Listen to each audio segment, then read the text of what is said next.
میوانداری دکتر ودیم ماکارنکو لیکولینوان لناوندا روجاتا ناوین جموسکو والگلمه دمات خوش به برز وادیم گلک سپاس شما ما دبوناته زۆر سپاس خۆشحاڵم لەگەڵتانم. گلو آرمان جا سرکه روسیای جوی جوینه چیه؟ موسکو دخوازه تیکلین خواب شامرا نووا جنوبا دست بکه یان اف دست بکه قوناغا کم کرنا باندورا روسیای لسوریه.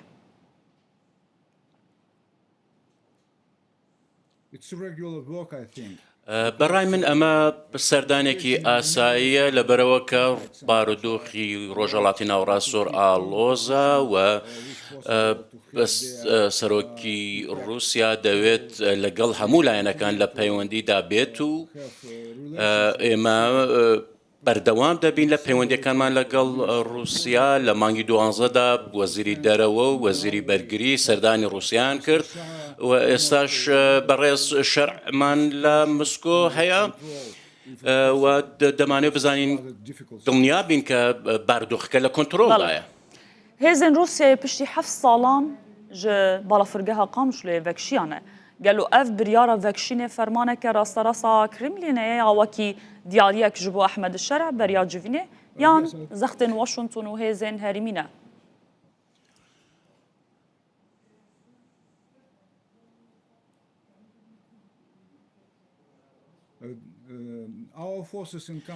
هێزەکانی ئێمە ئەرکێکی تایبەتیان ئەو کاتە لە ئەستۆدا بوو لە نێوان هێزەکانی لایەنگری تورکیا و لە نێوان هێزە کوردیەکاندا ئێمە بە هەوڵمان دەدا ناوچەکە بپارێزین لەو بارودۆخە ئێستاش بارودۆخە گۆڕاوە و لە باکووری ڕۆژهەڵاتی سووریا ئێمە دەبینین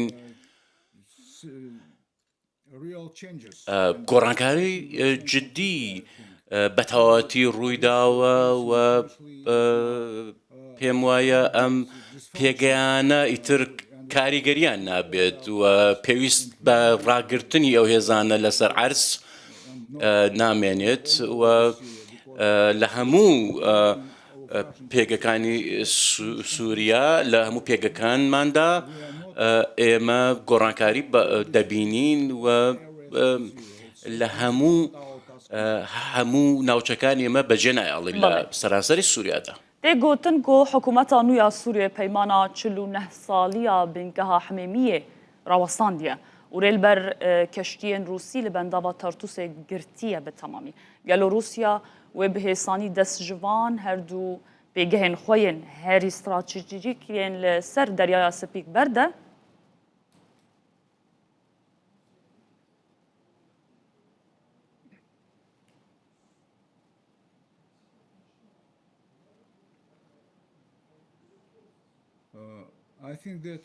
پێم وایە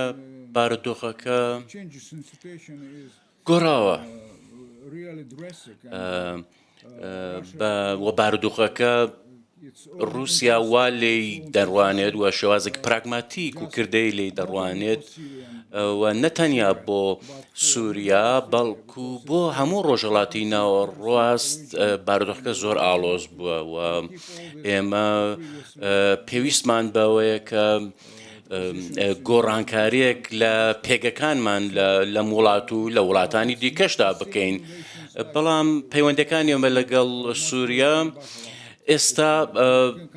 زۆر جیاوازە لەگەڵ و پەیوەندیانە کە لەگەڵ بەشار ئەسەد و لەگەڵ ڕژیمی پێشووماندا هەبوو ئێمە ئامادەین یارمەتی حکوومەتی ئێستا بدەین بەڵام ئەوەی کە ڕاستی بێ ئەوەندە گەرم نییە پەیوەندەکەمان ئەوەندە گەرم و گوڕ نییە وەکو سەردەمی پێشوو و ئێمە ئامادەین پەیوەندی بازرگانی لەگەڵ حکوومەتی ئێستای سووریا واتە یەک ji armancên vê serdanê û rûnişkandinê germkirin û gurkirina peywendiyan e navbera her du welatan da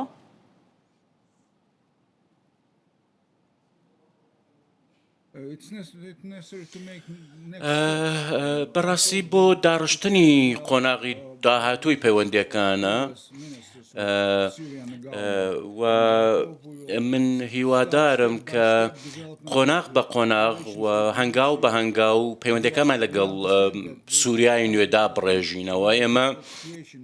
دەزانین کە حکوومەتی ئێستای سووریا لە بارودۆخی سەختدایە و لایەنی زۆر کاریگەری لەسەر سووریا دائانێن و پێمان وایە سووریا پێویستی بە پاڵپشتی رووسایە لەم کاتەدا و رووسیاش هەڵویستێکی گەرم و ئەرێنی سەبارەت بە خەڵکی سووریا دەبێت و لەم بارودۆخدا ئێمە هەرچی لە دەستمان بێت و هەرچی کردەیی بێت دەتوانین وەکو پاڵپشتی بیکەین و دەبینین بارودۆخەکە بە چەشنێک ڕەنگە بگۆڕێت کە شەڕ و ئاژاوە لە وڵاتە نەمێنێت. ئەگەر هەم بخوازن پەیوەندیە خوا بە سووریێرا باش بکەن تێکیلیان خوا باش بکەن ئەمریکایە نابە ئاستەنگ؟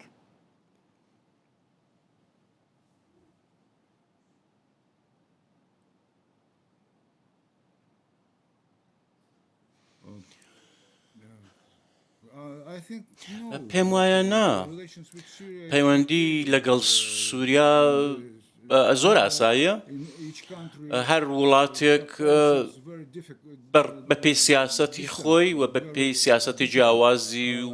جیاواز و هەڵویستی جیاوازی خۆی دەتوانێت لەگەڵ سووریا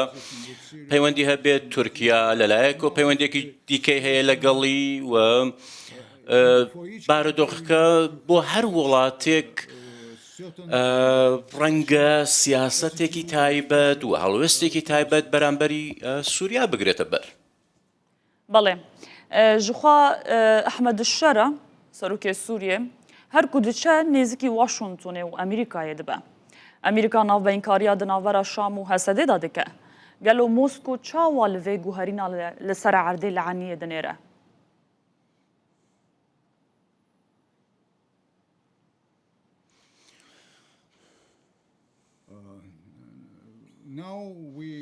ئێستا لەم بارودۆخە نوێیەدا ئەگەر شەرع نزیک بێتەوە لە ئەمریکا بەو مانایە نییە کە ناتوانێت لەگەڵ وڵاتێکی دیکە و بەتایبەتی لەگەڵ رووسیا پەیوەندی هەبێت. ئەگەر ئەمریکا سیاسەتی خۆی لە سووریا جێبەجێ بکات لەم بارودۆخە نوێدا کە دروست بووە بارودۆخەکە دەبێت بە چەشنە بێت کە رووسیا لەگەڵی مامەڵە بکات و وڵاتێکی دیکە دەتوانێت دوور بێتەوە لە بارودۆخە دوور بێتەوە لە سووریا. بەڵام من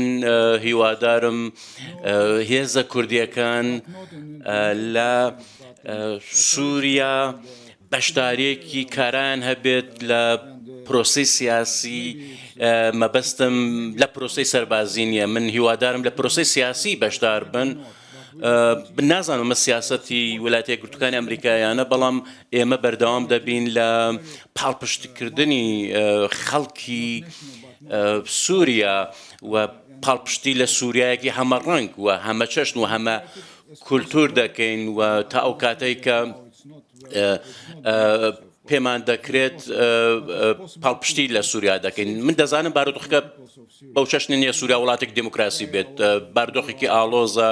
بەڵام هەوڵ دەدەین باشترین هەڵویستی خۆمان و باشترین کاریگەری ئەرێنی خۆمانمان هەبێت. باشە نێرینا te helwesta Rûsyayê di derbarê van êrişên dawiyên ku ev zêdetirî deh rojin berdewam dikin li ser Rojavayê Kurdistanê herêmên Kurdî ev komkujiyên ku di derbarê sivîlên Kurd da malbatan da çê dibin bi giştî çi ye? Helwesta Moskoyê derbarê vê yekê da çi ye?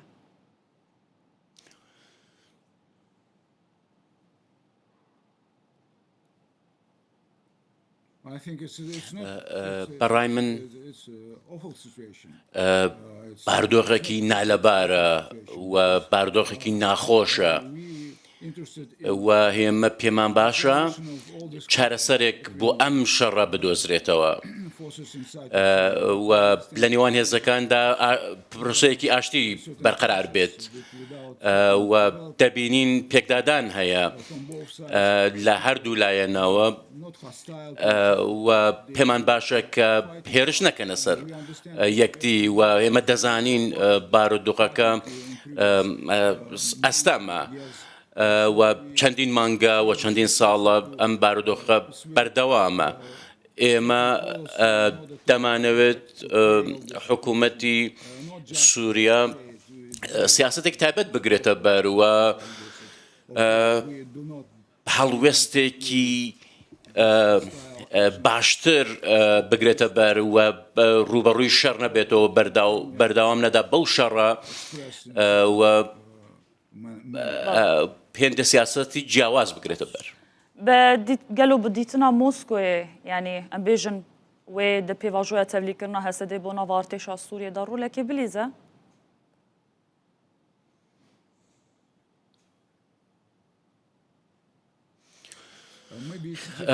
ڕەنگە زەحمەت بێ لەم بتوانێت کارێ بکات بارودۆخەکە ئاڵۆزە زۆر زەحمەتە کە هێزەکانی بۆ نمونە مەسەلەن لە سووریا زۆر زەحمەتە ئێمە عێراق بینیمان هێزەکانی پێشمەرگە تێکەڵ نەکران بە هێزەکانی عێراق و لە سووریاش ڕەنگە ئەمە زەحمەت بێت لەبەرەوە کە پاوکێشەی زۆر هەیە و زۆر زەحمەتە. من دڵنیانیم لەوەی کە دڵنیانیم لەوەی کە بکرێت هێزەکانی حەسەدە تێکەڵ بە هێزەکانی حکوومەتی سووریا بکرێت. ڕەنگە ئەمە بەس خواست و ویست بێت بەڵام بەڕای من کردەی نییە و واقع بینانە نییە و ئێمە پێمان باشە بەڕای من باشترە کە ئەم هێزەکانی حەسەدە بەجیا بهێڵنەوە و بمێنەوە و هێندە ڕۆڵی تایبەت و سنوورداریان پێ بدرێت و ڕەنگە بتوانن کۆنترۆڵ بکرێت ئەو ڕۆڵانێکە پێیان دەدرێت و ڕەنگە بە جۆرێک تێکەڵ بکرێن لەگەڵ سوپای سووریا کە لە داهاتوودا کێشەدار بێت. ئەمە ڕوانگەی تایبەتی خۆمە ڕەنگە زۆر زەحمەت بێت و ممکن نەبێت کە هێزەکانی هەسەدە تێکەڵ بە سوپای سووریا بکرێت بە پێ و ئەزمونەی کە هەمە لە دێرە زوور بەڕای من پرسیاری زۆر سەرەکی وە گرنگ هەیە کە دەمێ وەڵام بدرێت و بارودۆخەکە یەکلایەنە نییە و چەندین ڕوانگەی جیاواز هەیە. یعنی تو بخوا چیە ڕۆژاواتە سەردانە وان دەڤەران کریە؟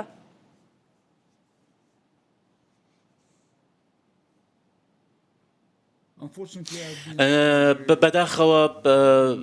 من لە ساڵانی 99 لەوێ بووم ئێستا سەردان لەم سەردەمە ئێستا سەردانم نەکردووە و هەوڵە دەم بزانم و لەوە تێ بکەم کە بارودۆخەکە بەرەو کوێ دەڕوات لە سووریا و هەوڵ دەدەم پەیوەندی لەگەڵ خەڵکی سووریا ببەستم و بەردەوام لەگەڵ قسەکردن لەگەڵیان بەداخەوە دەمەوێت و هیوادارم وەکە پرسا داوی واتە بنێرینەوە ئەف ستاتوەیەک و لە هەرێما کوردستانی هەیە کوردستانە هەیی لە هەرێما کوردستانê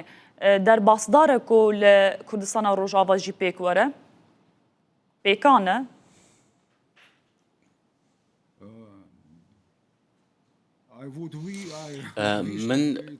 من پێم وایە ئەمە ناممکنە لە سووریا ڕوو بدات بارودۆخکیاوە نا بارودۆخەکە زۆر جیاوازە لە سووریا بارودۆخی عێراق لەگەڵ بەڕوانگەی هەرێمی کوردستان دەبینین زۆر لە سووریا کردەیی نییە کە جێبەجێ بکرێت چیرۆکێکی جیاوازە سووریا و زۆر ناممکنە کە مۆدلێکی وا بێتە ئاراوە لە سووریا بەڵام پێم وایە خەڵکی کورد پێویستیان بە ئەوەیە کە بەرژەوەندی و دەستکەوتی خۆیان هەبێت و دەبینین هەر لە مێژووە کێشەکە جیاوازە لە سەردەمی شەستەکانەوە جیاواز بووە و ئامانجەکان جیاوازن لە ڕووی زانستیەوە باردوقەکە زۆر جیاوازن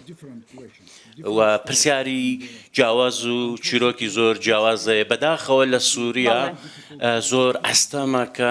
ئەزمموی هەرێمی کوردستان و چیرۆکی کورد لە عێراقدا لە